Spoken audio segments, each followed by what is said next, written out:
नमस्ते, मेरा नाम है रवि कौशल और आज हम हैं अपनी चुनावी यात्रा पर राजस्थान में। आज के हमारे मेहमान हैं 4 बार के विधायक और सीपीएम के इस बार सीकर से प्रत्याशी अमरा राम। तो जुड़े रहिए हमारे साथ और सुनिए हमारी ये दिलचस्प बातचीत। अमरा राम जी, शुक्रिया आपसे बात करने के लिए। मेरा पहला सवाल आपसे यही है कि आज चुनाव जो प्रचार है उसका आखिरी दिन है, अभी तक कैसा आपको समर्थन मिला है? बहुत ही जबरदस्त समर्थन मिला है। पहला तो इसका कारण है कि जो इंडिया अलायंस हुआ है उसका है, और दूसरा जो पिछले 35 साल में मैंने विद्यार्थी जीवन से लेकर के आज तक जो संघर्ष किया है उसका मिल रहा है और अपार समर्थन मिल रहा है। और दूसरा जो एनडीए की जो सरकार है भारतीय जनता पार्टी की, 10 साल में जो वायदे किए थे वो एक भी पूरा नहीं किया। और दूसरी तरफ जो यहाँ के स्थानीय सांसद हैं 10 साल से, और उन्हीं को तीसरी बार अवसर दिया है भारतीय जनता पार्टी ने, लेकिन न जनता के बीच में आए, न देश की संसद में यहाँ का जो पानी की समस्या थी, अग्निवीर से जवानों को शेखावाटी जो सबसे ज्यादा जवान सेना में देती थी उनको अग्निवीर बनाने का काम किया। किसानों को खिलाफ, आम जनता के खिलाफ 3 काले कानून ले आए। हमारी पहलवान बेटियों को जिस तरह से न्याय मांगने के लिए देश की संसद में सरकार के सामने गई, तो जिस तरह का बर्ताव उनके साथ, खून के आंसू बहाए गए। किसान आंदोलन में किसानों को जिस तरह से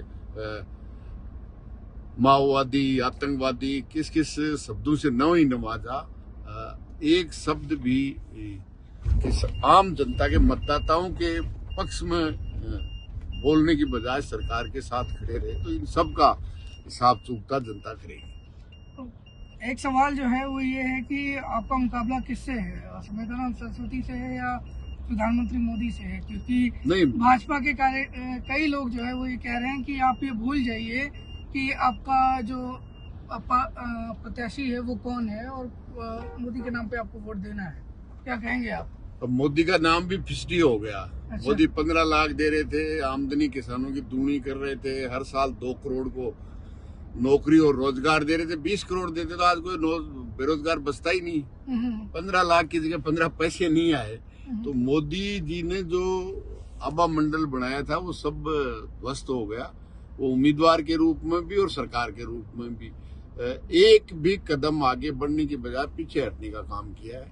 मैं समझता हूँ मोदी का क्रेज भी हटा लीजिए। 10 साल का कुशासन समाप्त हो और जनता का शासन हो, जिससे किसान को भाव की गारंटी हो, अग्निवीर समाप्त हो, पानी की व्यवस्था हो और शोषित पीड़ित को न्याय मिले। ये तो हत्यारों की सम्मान करने में लगे हुए हैं, चाहे वो बिल्किस बानो हो और चाहे दूसरे हो। जहाँ बनारस से वो खुद जीत के आते हैं 2 पैसे, वहां जिस तरह से बीएचयू में एक बच्ची के साथ किया और 3 महीने तक नहीं गिरफ्तार किया, और गिरफ्तार किया तो इस तरह से किया जैसे इस सरकार के मेहमान हो।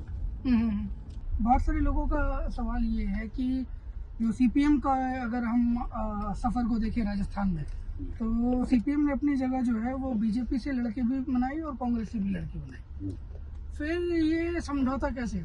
और मतलब बहुत सारे लोग तो अचंभे में भी थे कि आपको कैसे जो है इतनी प्राइम सीट दे दी है, तो कैसे जस्टिफाई करेंगे इस गठबंधन को? ऐसा है कि आज है देश के बचाने का, देश के संविधान और संवैधानिक संस्थाएं और देश की जनता को बचाने का सवाल है। जिस तरह से कुशासन रहा है, और उसका कुशासन इसलिए रहा है कि तमाम जो धर्मनिरपेक्ष दल हैं वो अपने अपने हिसाब से 14 और 19 में लड़ते रहे, और उसका नतीजा है कि 38% वाला तो सत्ता में बैठा और 62% वाला सामने बैठा है। और जिस तरह से जनतंत्र की हत्या की जा रही है, आम आदमी के हक और अधिकारों को कुचला जा रहा है, इसलिए तमाम ये इंडिया गठबंधन बना है।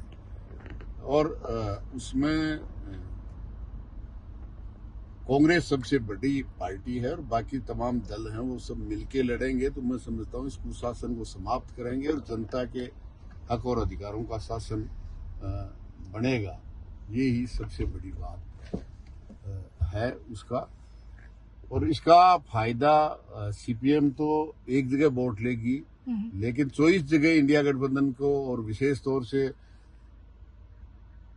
22 जगह कांग्रेस को ही देगी पूरे राजस्थान में, और एक रेक 2 नहीं, एक रेक 11 होंगे। इसलिए आश्चर्य मैं समझता हूँ कि हमारे विरोधी कर सकते हैं, इन दलों के लोग नहीं कर रहे हैं। अमराम जी, अपने संवैधानिक संस्थाओं की बात की, बहुत सारे लोग ये कह रहे हैं कि विपक्ष के नेताओं को खासतौर पर ईडी और सीबीआई के द्वारा डराया जा रहा है, धमकाया जा रहा है। 2 मुख्यमंत्री अभी जेल में हैं, झारखंड के मुख्यमंत्री और दिल्ली के मुख्यमंत्री।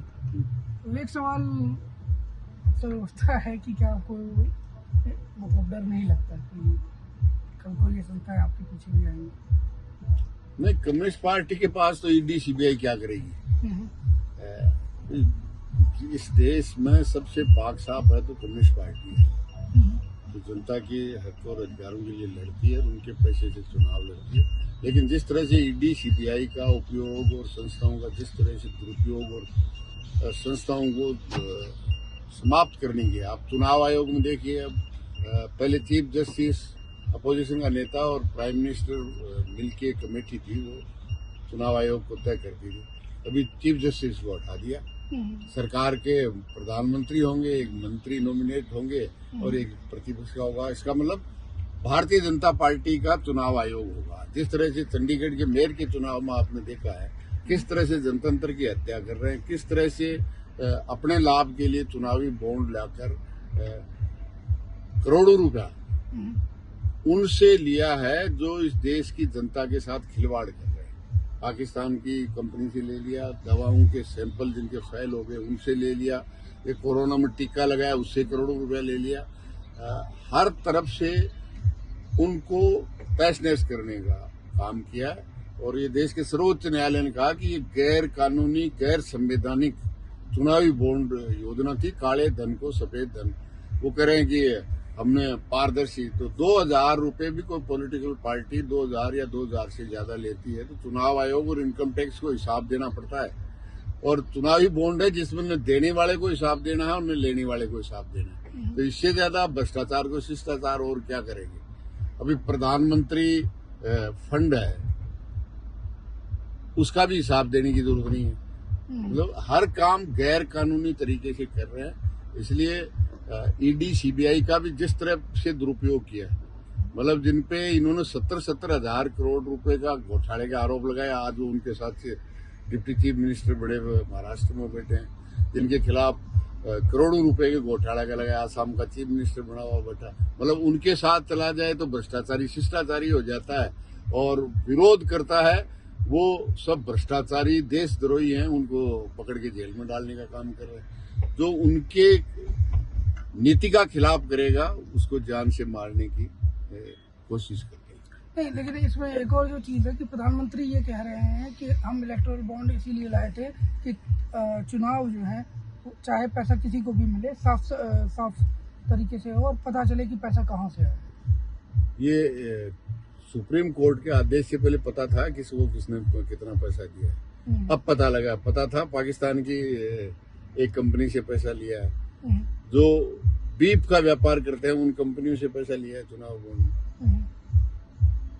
पैसा दो और धंधा ले पहले, और वो तो सरकार ने कहलवाया था कि हिसाब 4 जून के बाद मिलेगा। वो दोबारा डंडा पड़ा जब हिसाब दिया, जब पता लगा कि कैसी कैसी कंपनियों से पैसा लिया। और चुनावी बॉन्ड में ये था, न बॉन्ड खरीदने वाले को और न जिसने बॉन्ड दिया है उनको हिसाब देना। इसमें जिसे हम ये कहें कि लेकिन प्रधानमंत्री जो है इसमें बार बार ये कह रहे हैं कि सिर्फ भ्रष्टाचारियों को ही डरने की जरूरत है, जो आम लोग हैं, जो जिन्होंने साफगोई से अपना काम किया, उन्हें डरने की कोई जरूरत नहीं।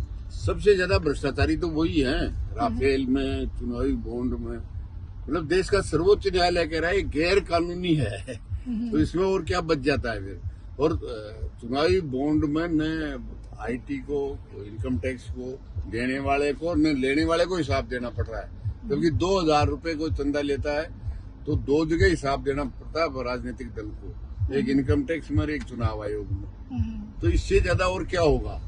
मतलब हर जगह उन्होंने, और जिस तरह से अग्निवीर बनाने का, किसानों के खिलाफ काले कानून, मजदूर के खिलाफ, ड्राइवर के खिलाफ काला कानून, हर जगह काला कानून बनाने का काम किया है।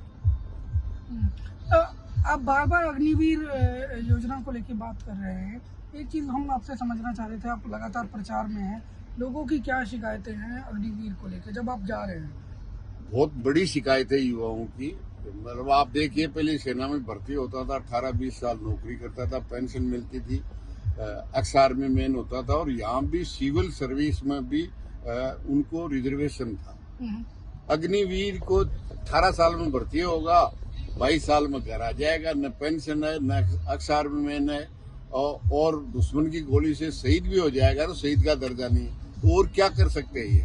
मतलब देश के जवानों के साथ और देश की सुरक्षा के खिलाफ जिस तरह का अग्निवीर लेकर के किसानों के खिलाफ काला कानून, खेती से संबंधित लाके, और मजदूरों के 44 कानून थे, सबको समाप्त करके 4 पूंजीपति संहिताएं बनाने का काम किया है। ड्राइवर के खिलाफ 10 लाख रुपए और 7 साल की सजा। एक्सीडेंट कोई जानबूझ के नहीं करता। और जब जनता आती है तो कहते हैं हम इस पे विचार करें। अरे विचार जब आपने गलत बना दिया तो इसको समाप्त क्यों नहीं करते? तो एक भी वायदा पूरा करने की बजाय जनता को लूटने का काम किया और अंबानी अडानी को मालामाल करने का काम। लेकिन आपके जो आलोचक है वो तो बार बार जो है पिछले साल का एक बयान ला देते हैं, दैनिक भास्कर में वो छपा है कि कांग्रेस और भाजपा जो है वो उन दोनों ने मिलकर एक सरकार बनाई है। फिर लोग तो आपसे भी पूछेंगे ना कि आप, अगर आपको इतनी ही दिक्कत थी तो फिर आपने गठबंधन क्यों किया? जब गठबंधन देश को बचाने के लिए किया है।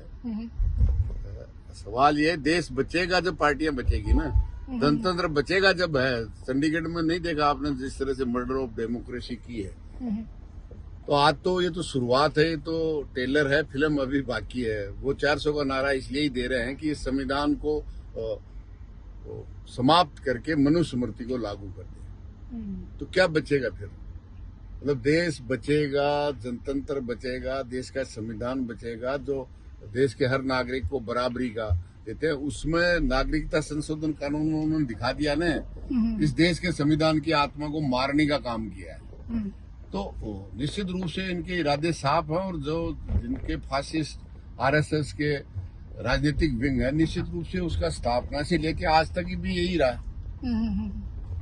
वो बराबरी में विश्वास करते हैं। और सबसे खतरनाक तो आप देखिए कि सरकार ने नया संसद भवन बनाया है।